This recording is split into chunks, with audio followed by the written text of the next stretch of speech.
How would you book the return of the greatest professional wrestler of all times, Randall Keith Orton? Well, let me tell you. Was that a hot take? I feel like it was, but I really don't care. With conflicting rumors every single day about the return of Randy Orton, whether it's near, it's far, it's really hard to gauge where we're at. There were reports he was backstage at SummerSlam, and then there was a report right after that said he's nowhere near a wrestling return. So honestly, I feel like at this point, the only one who knows is him. Now, in order to book this right, we're gonna have to have some hypotheticals and some assumptions in there. So I'm actually gonna give you guys two scenarios in the way I would book Randy Orton's return. Now, it's all gonna happen when he returns at the Royal Rumble as entrant number 30 and wins it all. The main highlight of him winning it all is going to be the fact that he absolutely stuns Cody Rhodes when he comes back at entry number 30, and the last two is him and Cody, and he's going to eliminate Cody to win it. This is going to send the American Nightmare to another one of those completely baffled states. Now, this is a little bit of a stretch, but at this point, I would actually start having WWE refer to Roman Reigns as a legend, or his reign is legendary, and book it as that legend versus the legend killer again. Now, at this point, you would want Cody Rhodes and Randy Orton to address each other on the following night's Monday Night Raw.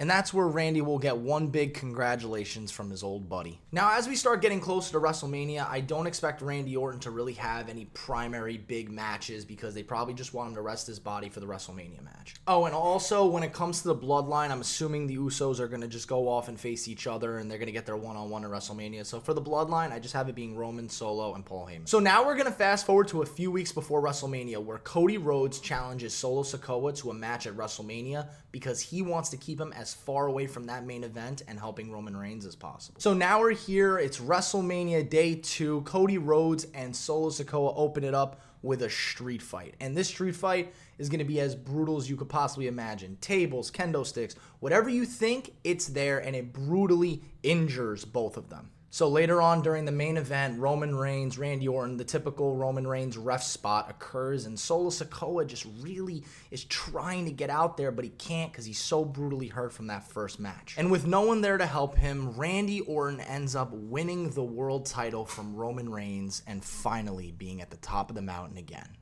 Now, here's where it gets fun, because the next night on Monday Night Raw, when Cody Rhodes goes out to congratulate Randy Orton on his title win, Randy Orton starts slowly morphing back into that heel Randy Orton that we all know and love. He starts telling Cody Rhodes, this company really doesn't need you. Now that I'm back, it doesn't need you. And honestly, I don't need you either. And that's when Randy Orton RKO's Cody Rhodes and gives him a punt kick. Now, I know WWE really hasn't done that punt kick very often, but I think it's very important for this scenario because it's going to sideline Cody Rhodes for, let's just say, a month and a half to 2 months or so. Now, this would be a storyline sideline, and I know he just came back from this torn pack. Why are we going to give him more time off? Well, because after this, Cody Rhodes is going to become the world champion, and he's going to have a long reign too.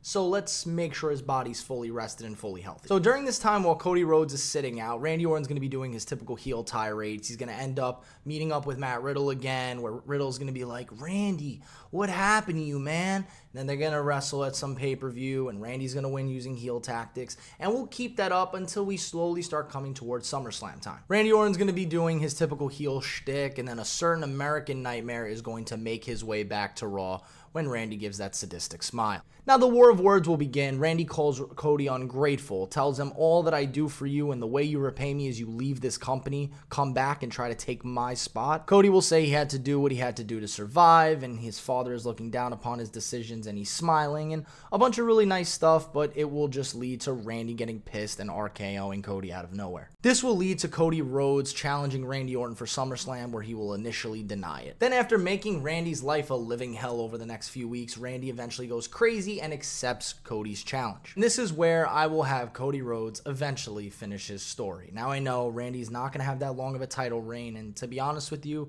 it's probably the right move because Randy is still not fully healthy at this point. He's probably just going to be working as much as he can, so I feel like a pretty short title reign may be the best thing for him. So there is another scenario that I want to go over, so let's set the scene here. It's WrestleMania 40, Cody Rhodes versus Roman Reigns. I don't care how Cody gets there, I don't care how Roman gets there. It's Cody Rhodes versus Roman Reigns. And there's no Usos, There's no Solo Sikoa. You can have Paul Heyman there. That doesn't really matter to me. And more importantly, there is no The Rock showing up. So here we are, WrestleMania 40, Cody Rhodes versus Roman Reigns. Very John Cena versus The Rock-esque. Cody Rhodes will win this match given the fact that Roman Reigns does not have anybody there to help him win. And that's when the next night, a certain Randall Keith Orton will make his return to Monday Night Raw on the Raw after WrestleMania to a massive ovation. Now I know we all want to cheer our hero on. Randy is back from injury. Cody is smiling ear to ear. He's so happy, but we know what Randy does best. He's a heel. Randy Orton is going to come out, look like he's going to congratulate Cody, and then boom, RKO. Now, I won't have this lead to a match right away, but I will have this lead to a story. So the reason I didn't have Randy return on WrestleMania is because I do want Cody to have his big moment. And even in the Raw after WrestleMania, he'll still have a large amount of time where he's just happy. He puts up a picture of Dusty and, puts that title around him and he puts it on his way. It's going to be a great moment overall, but I do want it to be ruined by Randy Orton because that's what makes the storytelling great. All in all, I will have Cody eventually face Randy Orton down the line at one of the premium live events of the future, and I'm still going to have Cody Rhodes win this one. And I know that one feels kind of a little flat for a Randy Orton return, but to be honest with you, it's probably the most likely because Randy is still not going to be able to wrestle full time with his back. And I know a lot of people are probably confused at the fact that I want Randy to be a heel in both separate scenarios when Randy is going to be cheered massively when he comes back, but it's because that's what Randy does best. He is the greatest heel in wrestling history. So in some scenarios, we'll let the babyface ride just a little bit longer, and others make him heel right away. It doesn't matter. Randy's too good at all of it. So what'd you guys think of my two scenarios? Did you like one better than the other? Did you hate both of them? Do you hate me? Let me know in the comments below. So anyways, guys, if you enjoy my content, my long-form content, my short-term content, whatever it is, if you guys enjoy it, please leave me a like and a subscribe below and comment and let me know because honestly, it means the absolute world to me. Thank you guys for listening to this video. I really appreciate it. I'm Wrestling Truth and I will see you in the next one. Peace.